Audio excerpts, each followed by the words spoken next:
Jangan lupa subscribe YouTube channel Metro TV News dan pastikan untuk menyalakan lonceng notifikasinya. Meski aktivitas ekonomi dihantui Omikron, Presiden Joko Widodo tetap yakin pertumbuhan ekonomi tahun ini akan lebih tinggi dari tahun 2021. Ya, keyakinan itu didukung kesiapan pemerintah mengendalikan COVID-19, respon kebijakan yang tepat, dan juga banyak peluang transformasi pasca pandemi.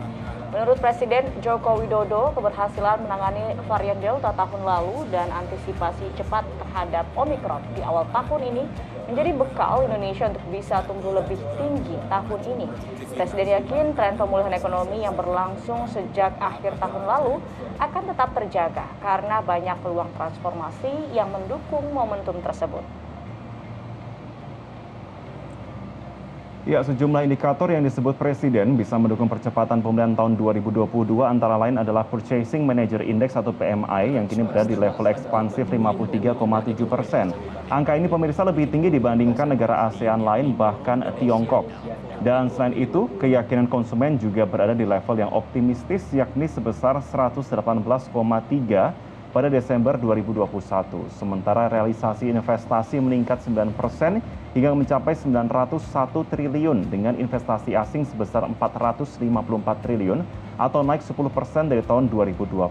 Demikian pula dengan kinerja ekspor, pemirsa yang tumbuh 42% hingga mencapai angka tertinggi sepanjang sejarah Indonesia.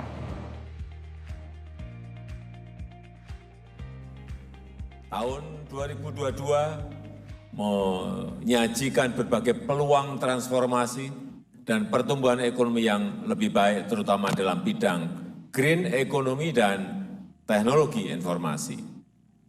Kondisi pandemi COVID-19 dan penanganannya masih menjadi faktor penentu, masih menjadi faktor kunci. Percepatan vaksinasi dan pengendalian pandemi yang lebih baik menjadi kunci keberhasilan kita dalam melakukan pemulihan ekonomi.